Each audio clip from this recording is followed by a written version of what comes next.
जय श्री कृष्णा। राधे राधे। आज जेठ माह के शुक्ल पक्ष का अंतिम मंगलवार है और साथ ही इस दिन पूर्णिमा तिथि भी पड़ रही है। पूर्णिमा और मंगलवार का अद्भुत संयोग है। जेठ के महीने में पड़ने वाले मंगलवार बहुत ही शुभ फल देने वाले होते हैं। जो भी व्यक्ति इस महीने में मंगलवार के व्रत करता है उस पर भगवान श्री राम और हनुमान जी बाबा की कृपा दृष्टि हमेशा बनी रहती है। जेठ के महीने में पड़ने वाले मंगलवार बड़े मंगल और बुढ़वा मंगल के नाम से जाने जाते हैं। शास्त्रों के अनुसार श्री राम भक्त हनुमान जी बाबा अजर अमर हैं। वे हर युग में रहते हैं।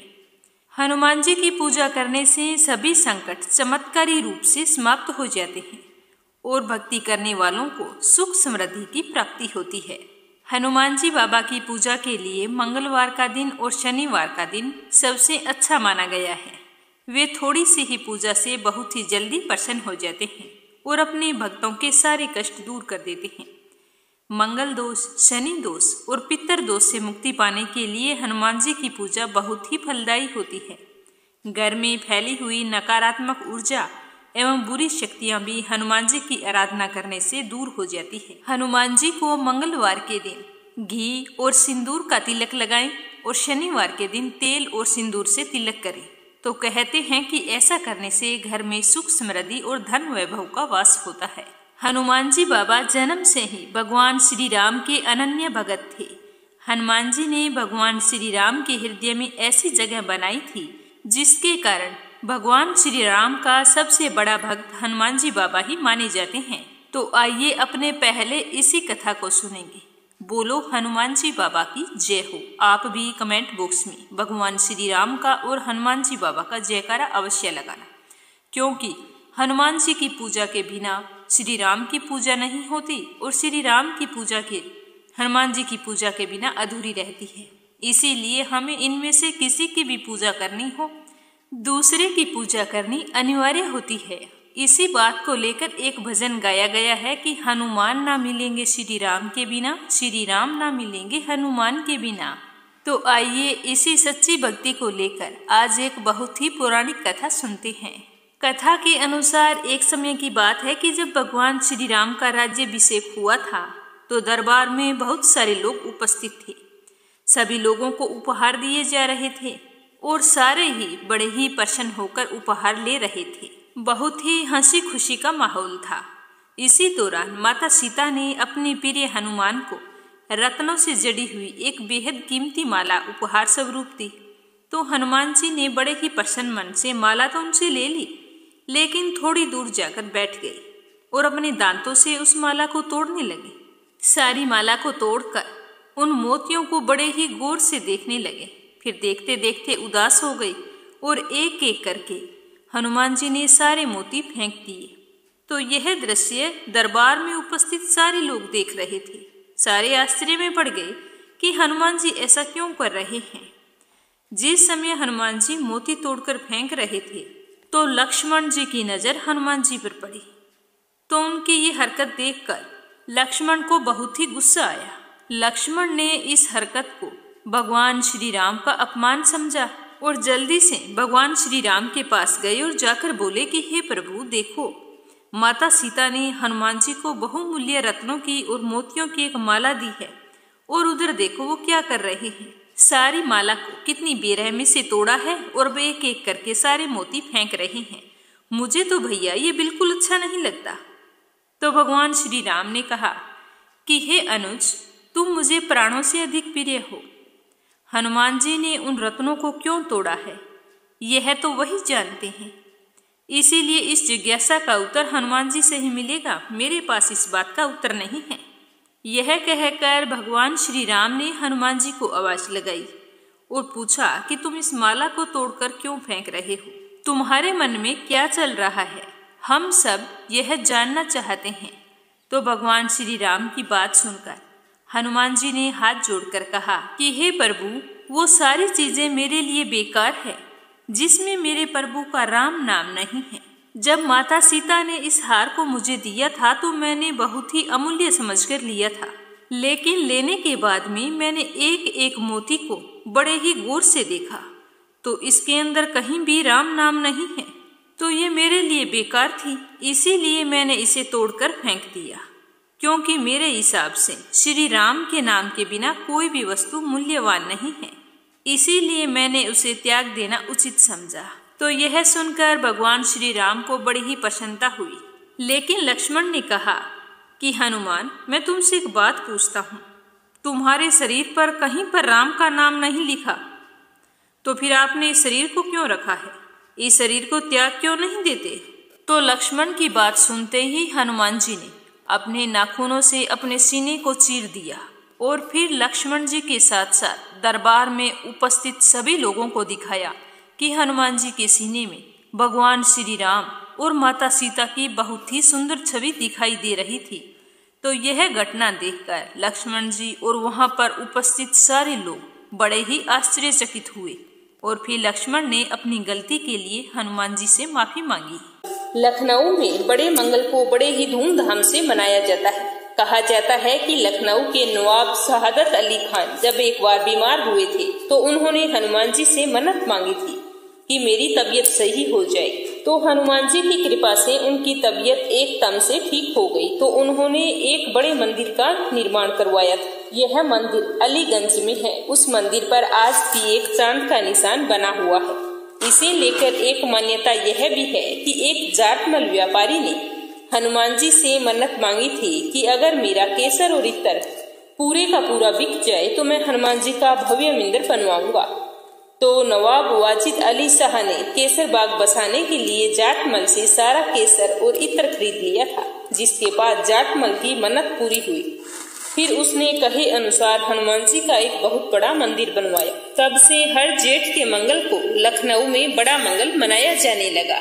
जेठ माह में आने वाले मंगलवार को हनुमान जी की पूजा करने से विशेष लाभ प्राप्त होता है। कहा जाता है कि संकट मोचन हनुमान जी का पूजन करने से सारे संकट दूर हो जाते हैं। बड़े मंगल को हनुमान जी की पूजा अर्चना करनी चाहिए। साथ ही हनुमान जी को सिंदूर, चमेली का तेल या फिर घी मिला ले मिक्स करके तिलक अवश्य करना चाहिए। उसके बाद में 7 बार हनुमान चालीसा का पाठ करना चाहिए। हनुमान जी को लाल वस्त्र बहुत ही पसंद है, इसीलिए लाल वस्त्र का इस दिन दान करना चाहिए। बुधवार मंगलवार को व्रत करना भी बहुत ही फलदायी माना गया है। अगर आप व्रत करें तो इस दिन व्रत कथा अवश्य सुननी चाहिए। व्रत कथा सुनने के बाद में हनुमान चालीसा का पाठ करें और उसके बाद में हनुमान जी को गुड़ और चने का भोग लगाएं। तो चलिए शुरू करते हैं मंगलवार व्रत कथा। बोलो हनुमान जी बाबा की जय हो।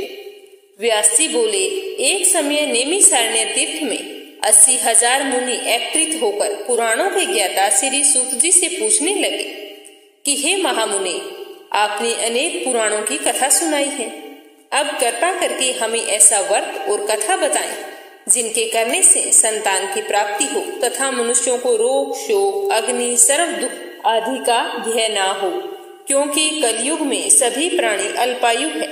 ऊपर से उन्हें रोग आदि लगे रहते हैं, तो वे भगवान श्री हरि का ध्यान कैसे कर सकेंगे। श्री सूत जी बोले कि हे मुनियों, आपने बहुत ही उत्तम बात पूछी है। भगवान श्री कृष्ण और युधिष्ठिर का संवाद आज मैं तुम्हारे सामने कहता हूँ, ध्यान पूर्वक सुनना। एक समय पांडवों की सभा में श्री कृष्ण जी बैठे हुए थे। युधिष्ठिर ने भगवान श्री कृष्ण से प्रश्न किया कि हे प्रभु नंद नंदन गोविंद, आपने मेरे लिए अनेकों कथाएं सुनाई है, कृपा करके ऐसा व्रत या कथा सुनाएं जिसके करने से मनुष्य को पुत्र की प्राप्ति हो।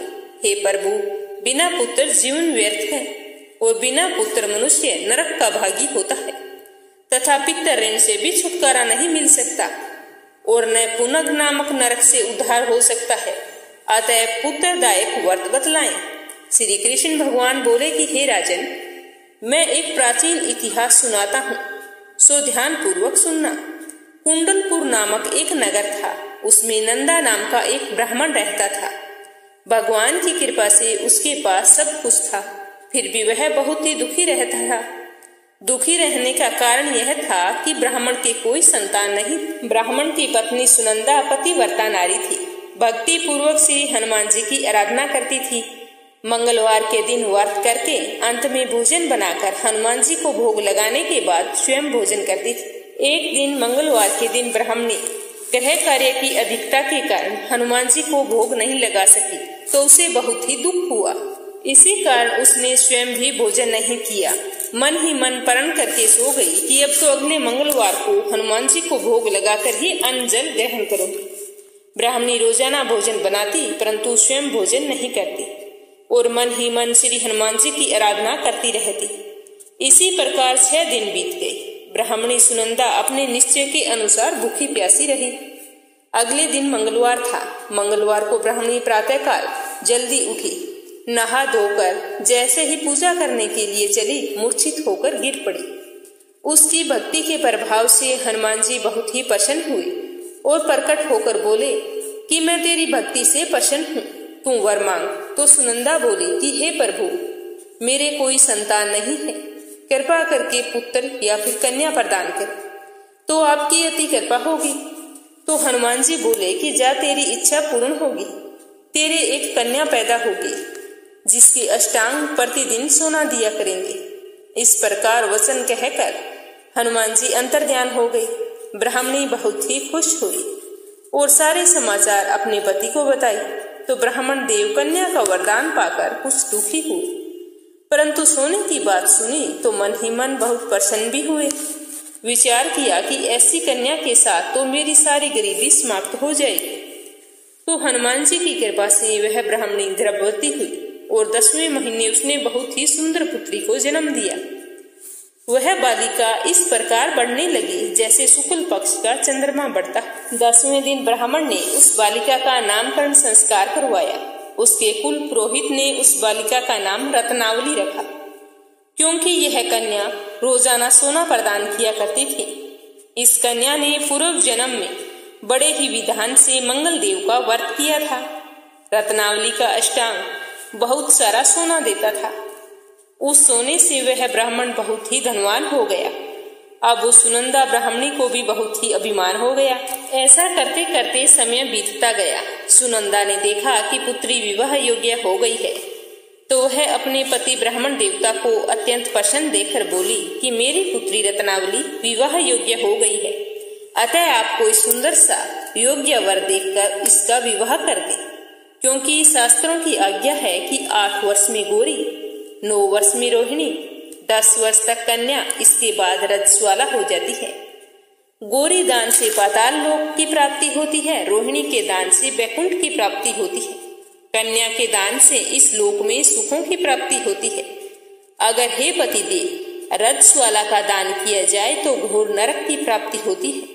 तो ब्राह्मण बोला कि अभी तो रत्नावली 10 वर्ष की है और देख, मैंने तो 16-16 साल की कन्याओं के विवाह करवाए हैं, अभी क्या जल्दी। तो ब्राह्मणी बोली कि लगता है आपको तो सोने का लोभ हो गया है।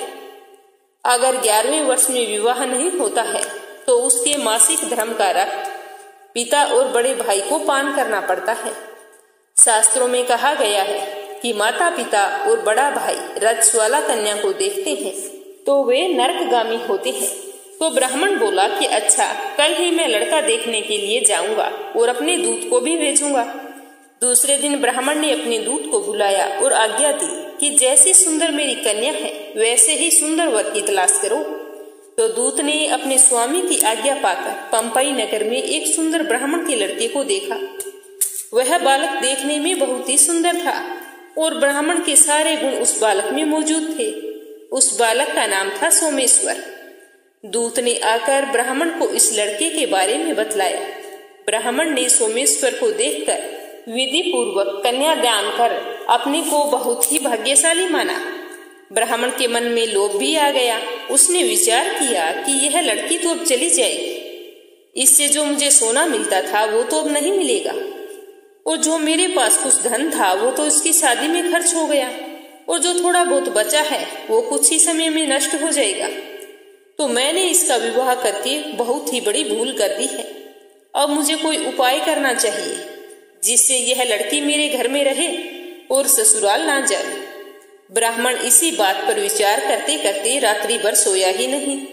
अंत में उसने विचार किया कि जब सुबह उसका पति उसे लेकर रवाना होगा तो छिपकर मार्ग में बैठ जाऊंगा और उसका वध कर दूंगा। इससे अपनी लड़की रत्नावली को अपने घर वापिस भी ले आऊंगा और मुझे नियमित रूप से सोना मिलता रहेगा और समाज का कोई भी मनुष्य मुझे दोष भी नहीं देगा और कह दूंगा कि होनी को कौन टाल सकता है। तो प्रातःकाल हुई। नंदा और सुनंदा ने जवाई तथा लड़की को खूब सारा धन देकर विदा किया।